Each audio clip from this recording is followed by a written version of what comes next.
Salve, salve loucos do bando, como vocês estão? Belezinha? Bom, você me conhece, sou Wesley e a gente aqui do Loucos do Bando tá meio sumido. O último vídeo nosso foi o pré-jogo da final da Copa do Brasil. Depois disso tivemos o jogo de ida na Neoquímica Arena, um jogo de volta no Maracanã e nesse meio tempo a partida com o Goiás, que não ocorreu. Bom, agora a gente resolveu aí os problemas técnicos e espera voltar a trazer os pós-jogos no momento certo, mas vamos ter que falar da Copa do Brasil, né? Corinthians e Flamengo foi a final da Copa do Brasil. Como eu e o Filipinho tínhamos adiantado na live, um jogo muito diferente do que foi visto na Libertadores, né? O conjunto de 180 minutos muito diferente, principalmente porque o Corinthians ele está diferente, né? Principalmente por algumas peças aí que entraram e estão melhores condicionadas, como que é o caso do Renato Augusto, Fausto Vera e o Yuri Alberto também, que agora tá mais acostumado a jogar com a camisa do Corinthians, que lá foi um dos primeiros jogos do Yuri Alberto. Tô vestido aqui um manto do Timão, um manto em comemoração aos 10 anos do título mundial de 2012. Depois a gente vai trazer um vídeo aqui falando dessa camisa em si. Mas antes disso, vamos falar dessas partidas da Copa do Brasil. Primeiro jogo, 0x0, Corinthians e Flamengo em casa. O Corinthians entrou com Cássio, Fagner, Fábio Santos, Gil, Balbuena, Renato Augusto, Duqueiroz, Fausto Vera, Adson, Yuri Alberto e Roger Guedes. O que muitas pessoas consideram a formação principal do Corinthians. Mas eu acho que o grande problema nessa partida foi mesmo de atitude. Porque o Corinthians optou, ao jogar desse modo, ao dar a bola ao Flamengo, jogando muitas vezes em busca de um contra-ataque, como tinha feito no jogo contra o Fluminense, o jogo de ida contra o Fluminense. Então o Vitor Pereira ele optou colocar a equipe titular, mas a postura do time foi uma postura que eu particularmente achei acovardado. O Corinthians se desfez da bola, né? Tem uma jogada do Corinthians que me irrita muito, que é toda vez que o Corinthians sai do meio campo, ele toca a bola para trás no Gil, o Gil dá um lançamento, o Yuri Alberto não consegue nada e a bola sai, lateral já pro time adversário. E o Corinthians, ele tentou ali no começo do jogo pressionar, o Renato Augusto com um chute de longe, mas dava para ver que o jogo só fluía quando passava pelo Renato Augusto. Não foi uma noite boa do Yuri Alberto, não foi uma noite boa do Roger Guedes, que acabou substituído, e também não foi uma boa noite do Duqueiroz e do Adson. Então toda a parte ali, tirando o Renato Augusto e o Fausto Vera, toda a parte de criação e contenção do Corinthians e finalização ficou muito comprometida. E aí o Corinthians jogou contra o time que estava mais montado e se sentiu à vontade a jogar porque o Corinthians deu a bola para o Flamengo. Existe um grande medo, cara, que eu via nos jogos anteriores, que os jogadores do Corinthians tinham um respeito excessivo com os jogadores do Flamengo. E eu tinha muito medo quando isso ia ser quebrado, né? Porque a gente viu, principalmente na época lá da pandemia, que vários jogos o Corinthians abdicava de jogar e jogava com medo, principalmente quando não tinha a torcida, né? Tanto que aí, por muito tempo, né? Se eu não me engano, nos 10 últimos jogos, o Corinthians só tinha vencido um até essas eliminatórias da Copa do Brasil, né? E então o Corinthians acabou dando a bola para o Flamengo foi mais perigoso que o Corinthians nessa primeira partida, não tem contestação disso, principalmente porque chegou com muita qualidade e facilidade no ataque.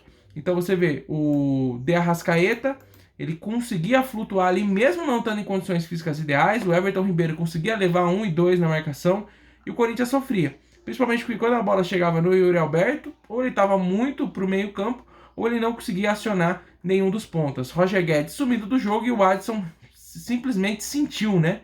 Sentiu essa partida importantíssima.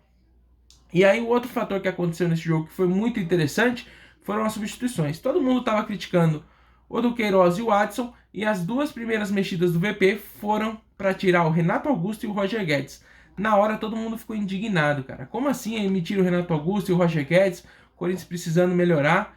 E entrou, né, o Mosquito e o Juliano no lugar desses dois jogadores. E, por incrível que pareça, o Corinthians melhorou, viu, cara? O Corinthians, sem o Renato Augusto, que não estava nas condições físicas ideais, e sem o Guedes, conseguiu trazer um pouquinho mais de perigo contra o Flamengo. Ainda é um time que trabalha muito a bola, e hoje trabalha muito melhor a bola do que trabalhava na época do Silvinho. Mas que peca muito em objetividade, peca muito em finalização, em realmente criar jogadas. Você viu o Yuri Alberto tentando uns chutes ali, quase de longe, tá ligado? E principalmente a bola, o que aconteceu? O Flamengo foi muito inteligente nesse primeiro jogo, para deixar o Duqueiroz livre. O Duqueiroz, que é um jogador que despontou muito bem, mas hoje já é contestado principalmente pela fiel torcida, ele tem um potencial destrutivo de jogada muito grande, né? Ele é um volante marcador, não é um segundo volante, Só que ele tem uma capacidade de chegada na área, de chegada na frente do gol, só que a finalização dele é muito ruim, cara. Ele é um jogador que destrói a jogada e que meio que se afoba a maioria das vezes, tá ligado? Então a bola chega pro Duqueiroz, às vezes tem uma jogada muito boa, o passe vai pro Duqueiroz, ou ele tenta adiantar mais um pouquinho e acaba perdendo a bola, ou ele dá um chute ali completamente na base do foda-se, e é isso que acontece. No final do jogo, o Corinthians cansou, apesar de ter melhorado, né? Depois teve a entrada do Vital, a entrada do Ramiro, e o Corinthians melhorou levemente e conseguiu ali criar possibilidades de finalizar, mas não chegou a finalizar com perigo, que é uma outra preocupação, né, que a gente levou para o segundo jogo. Mas no final, quem teve as melhores chances foi o Flamengo aí. E o Corinthians, graças ao Cassião, conseguiu sair de Itaquera com 0-0. Não foi um resultado muito bom. Muita gente já achou, né, que nesse jogo de ida tinha que fazer a lição de casa, porque no Maracanã ia ser muito difícil. Mas essa não foi a realidade. No Maracanã foi mais fácil para o Corinthians jogar, porque, na minha opinião, o Corinthians finalmente perdeu o medo de enfrentar o Flamengo, que é algo que vinha há muito tempo e que precisava ser quebrado.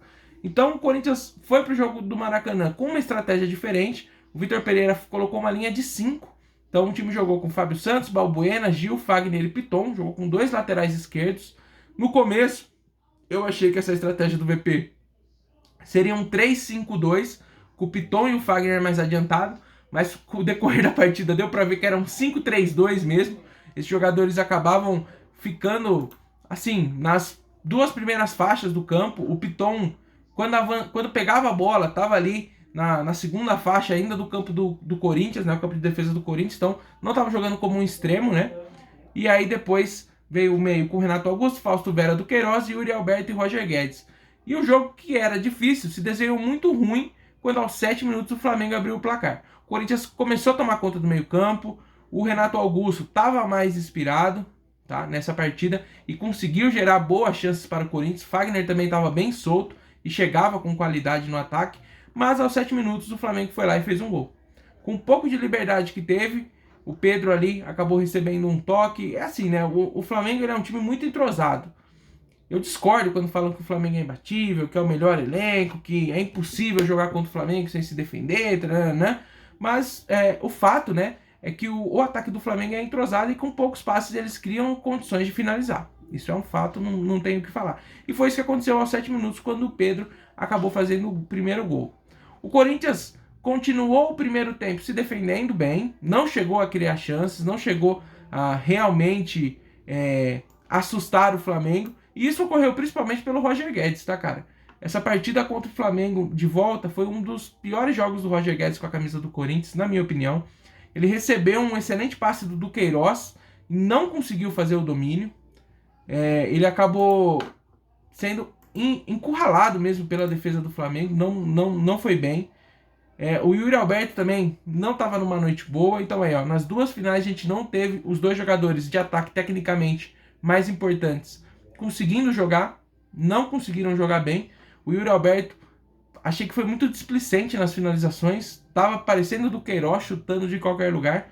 E aí o Corinthians só com o Fausto Vera na marcação conseguia sair muito bem. Renato Augusto estava jogando numa faixa um pouquinho mais adiantada, porque quando a coisa começa a apertar, você vê o Renato Augusto voltando ali para jogar como se fosse um primeiro volante para iniciar as jogadas.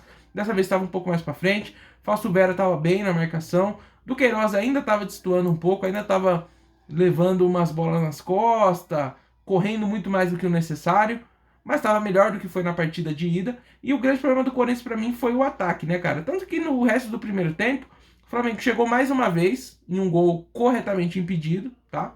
E aí, mas foi mais ou menos isso. O Corinthians começou a equilibrar a partida. Até que vieram as substituições no Corinthians com a entrada do Maicon no lugar do Queiroz e a entrada do Juliano também. E aí o Corinthians, ele começa, né, no segundo tempo, já pressionando o Flamengo, porque 1-0 era o resultado do Flamengo, então o Corinthians precisava reagir. Começa pressionando o Flamengo, começa bem, começa melhor, e o Flamengo meio que ficou em stand-by, cara. O Flamengo ficou dependendo de um contra-ataque, mas o Corinthians estava muito bem postado, principalmente o Gil. Que partida fez o Gil? Gil que muito tempo foi o jogador do Corinthians mais criticado na zaga, porque fazia parte da panelinha, porque era isso, porque era aquilo.